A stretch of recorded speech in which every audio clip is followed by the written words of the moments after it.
আসসালামু আলাইকুম সম্মানিত দর্শক, আপনারা দেখতে পাচ্ছেন যে আজকে আমরা একটা বিল্ডিং এর ওয়্যারিং এর কাজ করতে এসেছি। বিল্ডিং এর কাজটি আমরা গ্রুপ কাটিং করে রেখে গিয়েছিলাম।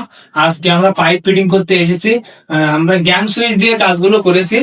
দেখতে পাচ্ছেন যে গ্যাং সুইচ গুলো আমরা সিমেন্ট বালু দিয়ে জাম দিয়ে গিয়েছিলাম, কারণ জাম দিলে সুবিধা হয় পাইপ ফিটিং করতে। আমরা আজকে পাইপ ফিটিং করেছি, দেখতে পাচ্ছেন।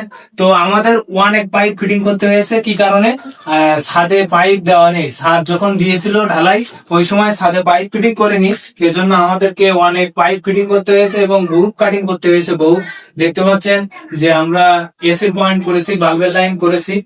এখানে দেখতে পাচ্ছেন যে বেডের দুইটা সুইচ করেছি, একটা ফ্যানের সুইচ করেছি। এপাশে আমরা তিনটা বোর্ড করেছি, তিনটা বোর্ডে একটা সোলার করেছি, একটা কারেন্ট করেছি এবং একটা কারেন্টের বোর্ড করেছি, প্লাস আমরা ওতে সোলারের লাইন দিয়েছি। এখানে ডিবি বক্সের লাইন থেকে লাইন এসেছে, কি কারণে এসেছে, ফ্লোর দিয়ে নিয়ে এসেছি, তার কারণ হচ্ছে ছাদ দিয়ে লাইন টানা নেই। এরপর আমরা উপর দিয়ে বারান্দার লাইন বের করেছি, যেহেতু ছাদ দিয়ে পাইপ দেওয়া নেই, এজন্য আমরা ওয়াল দিয়ে বারান্দার লাইন বের করেছি। এবার আমি আপনাদেরকে দেখাবো যে এখানের বোর্ডটা কেন দিয়েছি। আসলে এখানের বোর্ডটা দেওয়া উচিত না। কি কারণে বোর্ডটি দিয়েছি, ঘরের মালিক আমাদেরকে বলেছে যে উনি ফ্যান ওখান থেকেও বন্ধ করতে পারবে, এখান থেকেও বন্ধ করতে পারবে, তাই আমরা এখানে দিয়ে দিয়েছি ওনার কথা অনুযায়ী। তো নিচের বোর্ডটি কি কারণে দিয়েছি, এখানে উনি সোলারের ফ্যান এবং কারেন্টের ফ্যানও টেবিল ফ্যান চালাতে পারে এবং মোবাইলটি চার্জ দেওয়ার জন্য এই বোর্ডটা আমরা এখানে করে দিয়েছি, কেউ ভুল পাবেন না। ধন্যবাদ। আমরা বারান্দায় 4টা বোর্ড দিয়েছি মোট। এখানে একটা কারেন্টের এবং একটা রেগুলেটর ফ্যানের জন্য, এবং এখানে একটা সোলারেরও থাকবে সকেট, ফ্যান টান চালানোর জন্য কারেন্টের একটা সকেট থাকবে।